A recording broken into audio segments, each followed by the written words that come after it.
মামা আপনি আমাকে পিৎজা করে খাওয়ান তো কেমন পারেন? ঠিক আছে, আজকে তোকে আমি পিৎজা করে খাওয়াবো, চল। যেমন আবদার সেই রকমই কাজ ছিল। তো চলো আজকে আমি বাড়িতে থাকা সব রকম উপকরণ দিয়ে তৈরি করে ফেলবো পিৎজা। না আছে মাইক্রোওভেন, না আছে পিৎজা সস। তো চলো দেখিয়ে দিই আজকে আমি কিভাবে বাড়ির উপকরণ দিয়েই পিৎজা তৈরি করি।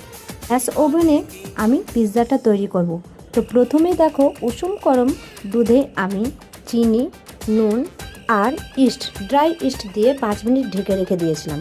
তারপরেই আমি সবজিগুলোকে কাটতে লাগলাম আর ফ্রিজ থেকে চিজটাও বের করে নিয়ে এলাম। 5 মিনিট পর সেই ঢাকনাটাকে খুলে দেখলাম ইস্টটা অ্যাক্টিভ হয়ে গেছে। তারপরে কিছুটা ময়দা দিয়ে একটা সুন্দরভাবে নরম ডো তৈরি করে নিলাম।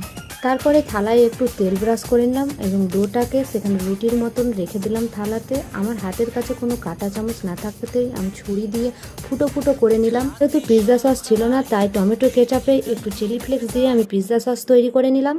তারপরে রুটির ওপরেই আমি পিৎজা সসটাকে ভালো করে দিয়ে একটু চিজ দিয়ে সমস্ত রকম সবজিগুলোকে দিয়ে সাজিয়ে দিলাম। তার উপরে আবার চিজকে গ্রেট করে নেওয়ার পর মাইক্রো ওভেন নাই তাই গ্যাস ওভেনে একটা কড়াইকে চাপিয়ে দিয়ে 10 মিনিট হাই হিটে, তারপরে লো হিট করে 20 মিনিট আমি রেখে দিয়ে তৈরি করে ফেললাম বাড়িতেই আমি পিৎজা।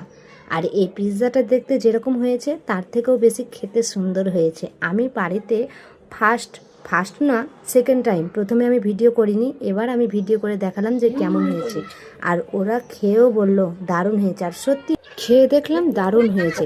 আমি ভাবতেও পারিনি আমি এত সুন্দর পিৎজা বানাতে পারবো।